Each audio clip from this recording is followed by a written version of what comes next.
we remain steadfast in our commitment in delivering local news that matters. Stories that inspire. Enriching the lives of Filipinos in the Philippines and across the globe. This is your GMA Regional TV. Buong puso para sa Pilipino. Kini ang At Home with GMA Regional TV.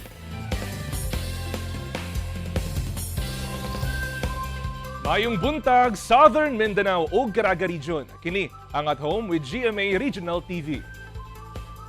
Atod namo mga importanteng balitang lokal sa Northern ug Western Mindanao.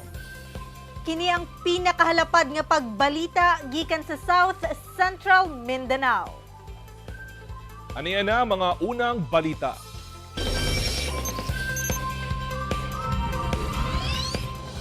Usa ka balay nga under construction sa kilid sa sapa sa usa ka subdivision sa Barangay 19B, Davao City ang nahugmak adlawng Sabado.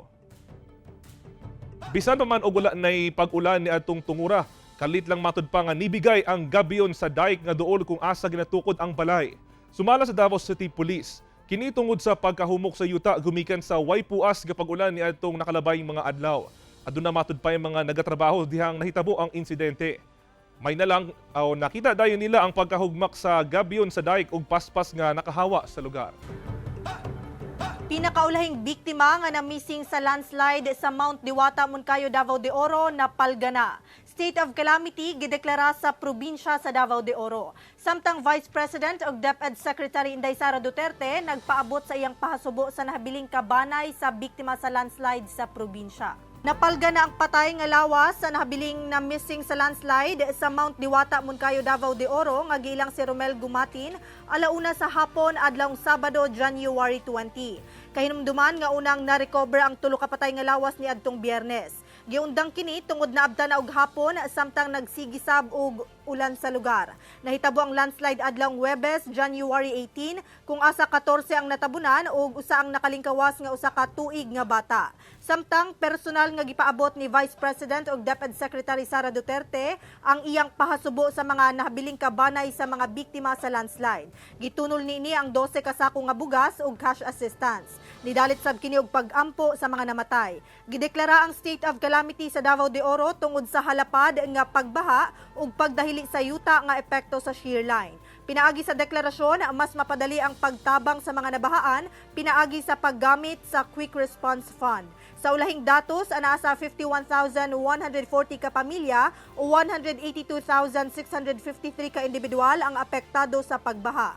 Samtang anaasa 130 million pesos ang danyo sa agrikultura kung asa apektado ang kapin 3,700 ka mga mag-uuma ug mananagat.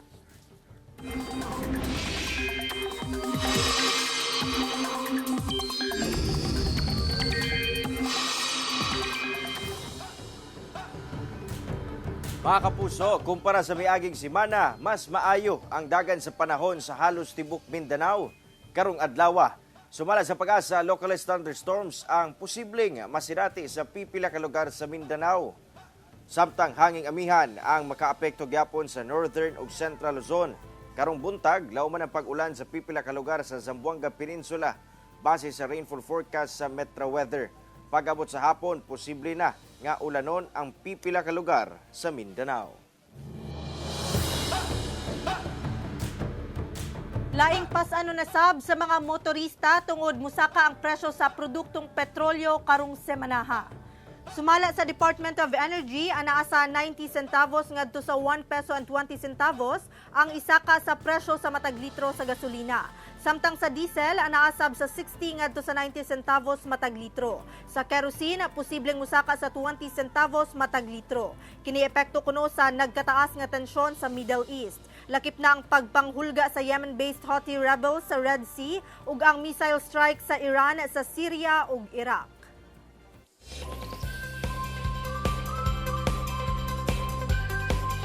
Department of Science and Technology National Research and Development Call Conference Mindanao Leg gipahigayon sa Cagayan de Oro City. Gitambungan kini sa nagkaniyang sektor gikan sa Mindanao.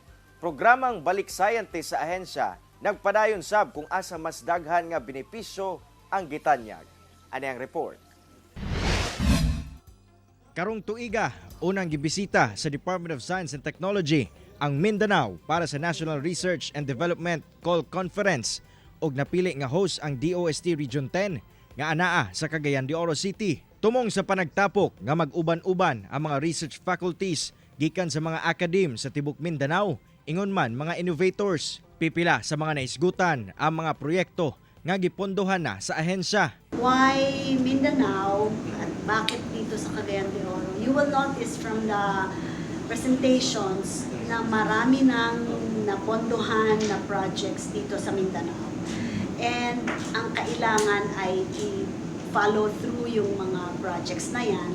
At the same time, para maabot natin yung part of the 4 pillars na sinasabi ng DOST na wealth creation, wealth protection, sustainability, and human well-being. Usasab sa nakita sa DOST nga unang suportahan ang inobasyon sa MSU IIT sa Iligan City kung asa nagpakita kini og dakong potensyal labi na sa isgutan ng teknolohiya. So, binigyan pa natin sila ng tulong from our grants and aid through research and development para mag-develop ng mga ICs na hindi gumagamit ng baterya. Imagine mo lahat ng mga devices natin, sa na charge natin, yung ambient light na lang kailangan niya para gumana. Daghang proyekto sab ang gitutukan ilabi na sa Mindanao nga nailhan sa natad sa agrikultura. Meron din tayong very strong research sa Central Mindanao University. Nandun yung biodiversity research center natin na nakapokus sa mga bird, mga tako. Marami dong mga bagong species na describe. Usasab sa ginatun-an og suportahan sab sa DOST ang inobasyon sa USTP sa Cagayan de Oro sa ilang ginaduso nga solusyon sa trapiko sa syudad. Samtang gipasigarbo sab sa DOST nga mas gipalambo sa ahensya ang pagpalambo sa Balik Scientist Program nga tubag sa ginatawag nga brain drain sa atong nasod.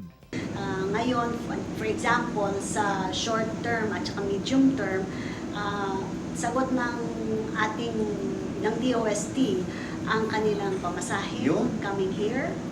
Tapos meron silang $200 per day per diem for the whole duration ng kanilang ng stay.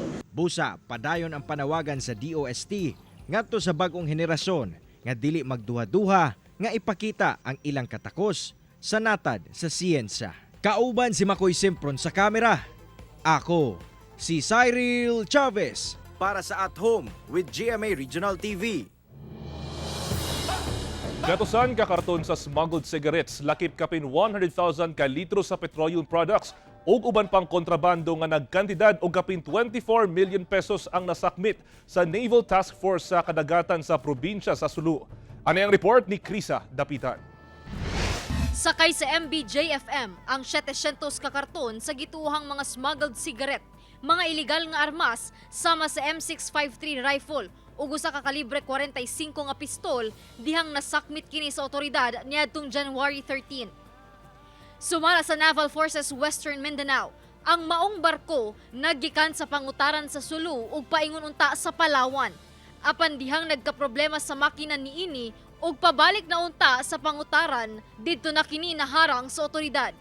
Nadakpan ang 5 ka tripulanteng sakay niini human walay mapakitang dokumento sa mga karga sa barko. Kinaugmaan, January 14, naharang ang barko nga ML Somewhere 5 sakay ang anaa sa 6 ka tripulante ug gikan matud pa sa Palawan ug padulong na sab sa Pangutaran Island, Sulu. Doon na kini karga nga pipila ka litro sa petroleum products ug 164 ka sakong ammonium nitrate nga gituuhang materyales sa paghimo og bomba.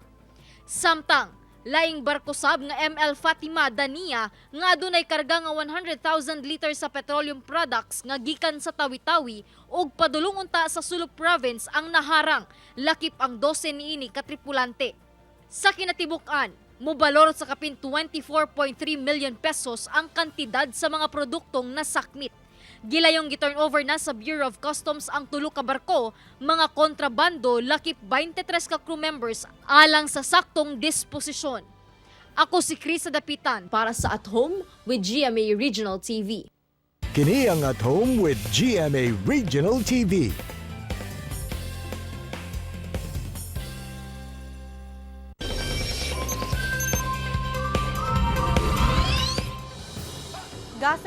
explosion sa usa ka building sa Washington ang nakuhaan og video. Mao kini ang video nga kuha sa Washington DC Emergency Services, una nahitabo ang gas explosion.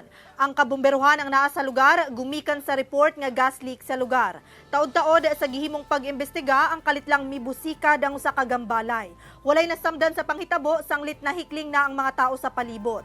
Matod sa pulis, usa ka tawo ang nakahiagom og minor injuries. Samtang ang kasikbit nga daycare center kung asa adunay 16 ka mga bata ang nahikling. Usa ka gambalay ang naguba samtang nadanyo sab ang kasikbit nga gambalay. Hero Dog, instrumento aron maluwas ang iyang amo nga ana sa ice-covered lake sa Michigan, USA.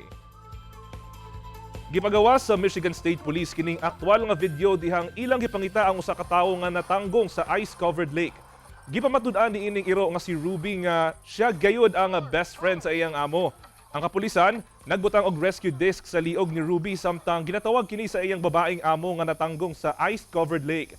Ang 65 anyos ni ining amo ang mikapyot sa rescue disc og diha na kinigibiran ni Ruby sa tabang nga sab sa kapulisan o kabomberuhan.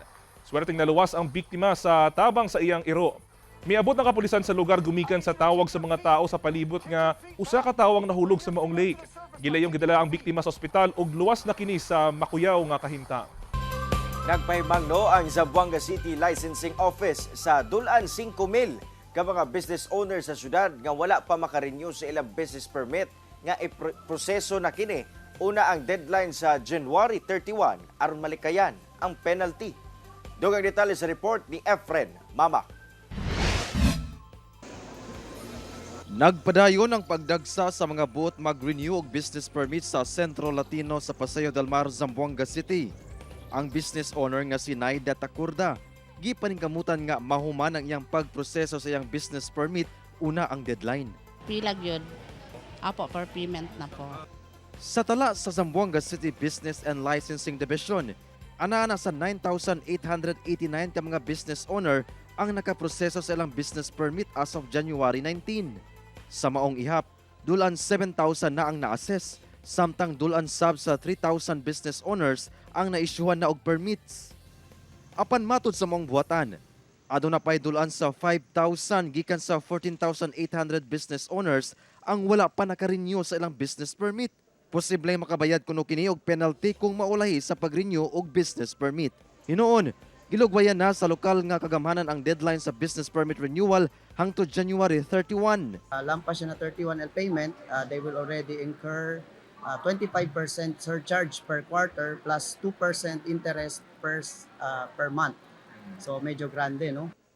Dugang sab sa maong buhatan nga mulungtad og usa hangtod 2 ka adlaw ang processing time sa business permit renewal. Busa mas maayo kung sayhon kini og proseso. Since we have processing time of more or less 1 to 2 days, el penalties kasi is on the payment, not on the application. So apela kita kay dapat on the 29th, January 29, dapat asya sila entra todo dila mga applications to give us time to process and finish the assessment before the due date so that they could pay on time. Kauban si Sim Romero sa kamera.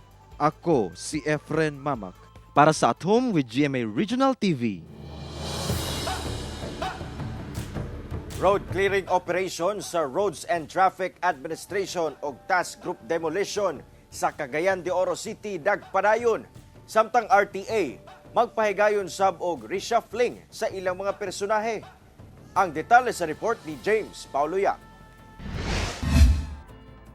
Subling gironda sa mga personahe sa Roads and Traffic Administration ug Task Group Demolition ang poblasyon Barangay Kugman sa Cagayan de Oro City aron limpyuhan ang kadalanan sa lugar nga giokupa na sa pipila ka mga residente ug mamaligyaay. Gani ang usa ka linya kuno gihimo na og terminal sa motor. Mostly sa ato mga establishments, although na ay mga requirements nga ilang gina-follow, but sa final output, no, sir, na ay mga encroachments or na ay mga paglapas, labi na sa it's either sa atop or kaning sa mga kilid-kilid, kay particularly ang ato ang concern man gyud labi na sa movable action team ang katong mga sidewalks or mga kaning dalan mismo nga nalakip na no nga parking spaces sa usa ka establishment. Ubay-ubay nga mga estruktura ang gitanggal og pipilasab kang matag-iya og motorsiklo og sakyanan ang giisyuhan og unattended vehicle ticket. Samtang gibutyag sab sa RTA nga posibleng magpahigayon sila og reshuffling sa ilang mga personahe. Kini alang ilang tubag sa panawagan ni Mayor Rolando Uy nga likayan ang korupsyon sa ilang hanay. Sumala sa RTA nga regular na ang ilang post shifting, ilabi pa sa mga personahe nga naa sa Traffic Management Division o kini mga traffic enforcers. Labi na sa side sa ato ang traffic law enforcers or any other personnel sa RTA. So ato silang gi-encourage no nga magsumbong to lodge their complaint dinhi mismo sa atong buhatan sir kay ang ato ang department manager ato ang kaning mga opisyales no diri sa ato ang buhatan dili gyud ginatolerate ang inani nga mga kinds of system. Kauban si Roland Cañas sa kamera. Ko si James Pauliap para sa At Home with GMA Regional TV. Patayng lawas sa usa ka lalaki nga adunay samad pinusilan ang napalgan sa usa ka ilit nga sapa sa Zamboanga City. Kabanay sa biktima nanawagan og hustisya. Ano ang report ni Efren Mama? Nadugta na diyang nakaplagan sa mga residente ang patayng lawas sa usa ka lalaki sa usa ka hilit nga sapa sa Purok 5 Corote sa Barangay Malagutay, Zamboanga City, Martes sa buntag. Ang maong biktima, putol ang tuo nga kamot ug adunay samad pinusilan sa dughan. Gilayon kining gikuha sa kapulisan ug gidala sa usa ka pribadong punerarya alang sa postmortem examination. Saysay sa mga residente, ang patayng lawas nakaplagan sa usa ka bata sa ilang barangay nga nanguha og kahoy sa moong lugar. Apan una niini nakadungog sila og mga buto sa pusil ni adtong Domingo sa maong sapa apan wala nila kini gitagad. Uy kami 2 tiro sir, ya tira, irebenta. Ablangan nyo kundi miyo marido pati kundi miyo anak. Uy kamo ya tira man. Kabanoy kami man expect kay chini gali muerto ki abaho. Sumala sa inahan sa biktima, midangup sila sa kapulisan kay na-missing kuno ang biktima niadtong Sabado pa. Sa pakiginabi sa GMA Regional TV1 Mindanao sa inahan sa biktima, posibleng napasanginlan matud pa isip usa ka asset ang iyang anak hinungdan nga gipusil kini. Apan padayon pa ang investigasyon sa kapulisan sa krimen. May mandotamente mga kontra. Mira pa kami ko sa posible yakit ang motibo aki na con este krimen tamen. Nanawagan karon og hustisya ang kabanay sa biktima. Iramang konsensya sila porque sila yamata. Porque sila yamata kay hindi man kamiti.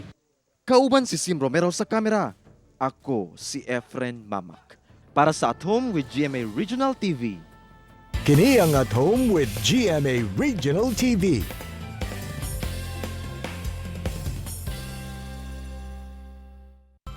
Gibutyag sa PDEA Region 9 nga anaa na lang sa 400 ka mga barangay sa Zamboanga Peninsula ang drug affected. Busa nagpadayon ang ilang pagpahugot sa kampanya Batok Illegal nga Droga pinaagi na sab sa Barangay Drug Clearing Program. Dugang detalye sa report ni Efren Mama. Gibutyag sa PDEA Region 9 nga sa 1,904 ka mga barangay sa Zamboanga Peninsula, ana sa 1,389 na niini ang nadeklarang drug cleared as of December 30 sa milabayng tuig. Sa kinatibuk ang ihap, 150 niini ang daan nga dili apektado sa droga. Busa ana na lang sa 400 ka mga barangay sa tibok rehiyon ang nagpabilin nga drug affected. Tungod niini, nagpadayon ang pagpahugot sa kampanya Batok Illegal nga Droga, pinaagi sab sa Barangay Drug Clearing Program sa ahensya. Naghahanda na po itong 400 drug affected barangays. Depende na lang po kung kailan sila mag-a-apply for drug clearing, but they have to make it sure na nagawa nila or na-comply nila ang lahat ng mga requirements na kailangan para po sila as drug cleared barangays. Matud sa ahensya, nagsugod niya tong 2016 ang ilang drug clearing program nga mitumong sa pagbatok sa illegal nga drug activities sa mga barangay.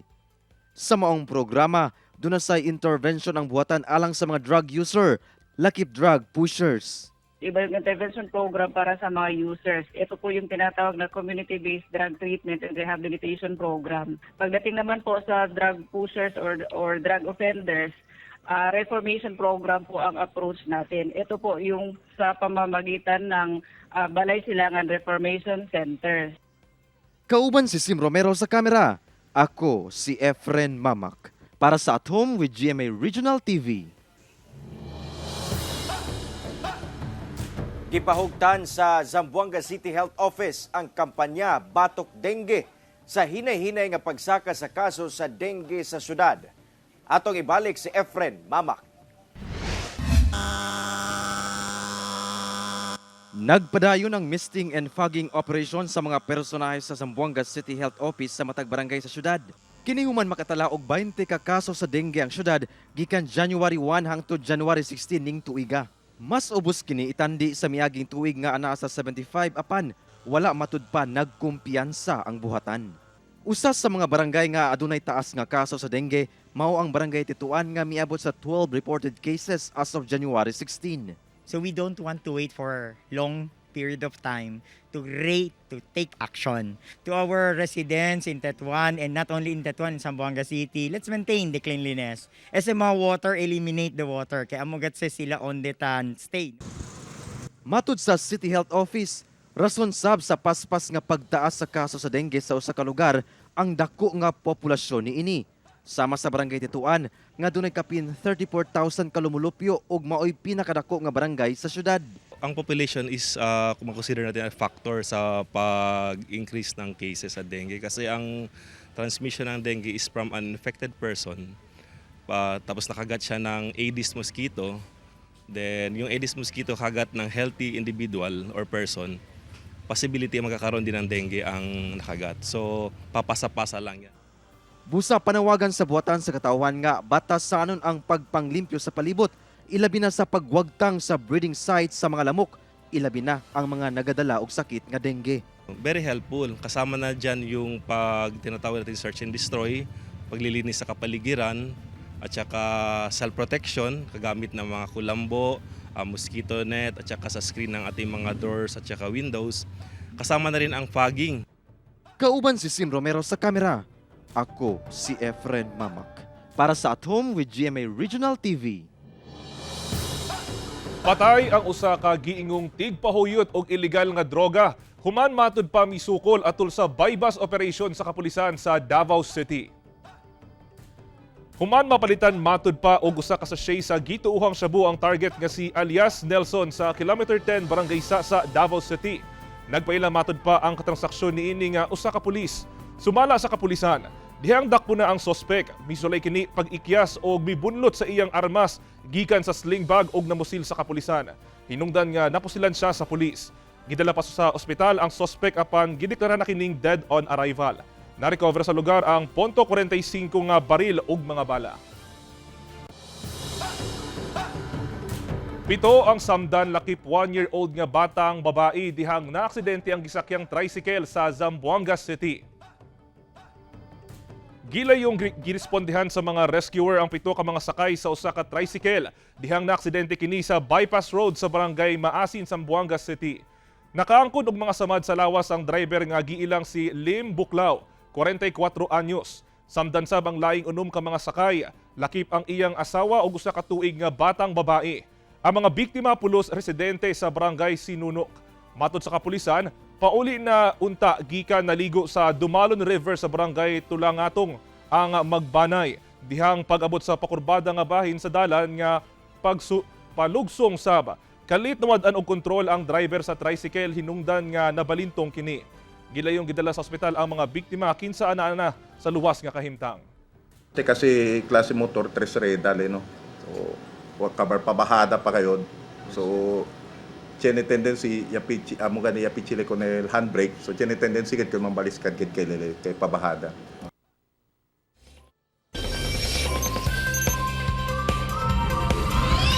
Mga kapuso, truly inspiring and motivating gayod ang mga istorya nato this morning. Sama ni ining panultihon ni Josh Billings, usa ka American writer and humorist. A dog is the only thing on earth that loves you more than he loves himself.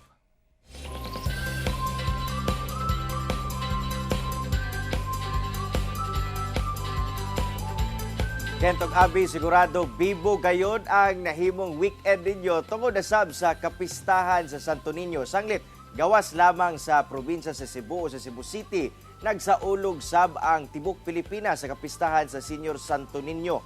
Gani, dira sa Cagayan de Oro City, ingon man sa nagkadaiyang parte sa Northern Mindanao, sama na lamang sa Bukidnon, hilabihan gayud kabibo sanglit nagparada ang mga deboto daradala ang ilahang mga imahe sa Senyor Santo Niño no ngadto sa kadalanan ug gipakita ang ilang pagmahal ngadto sa pohon.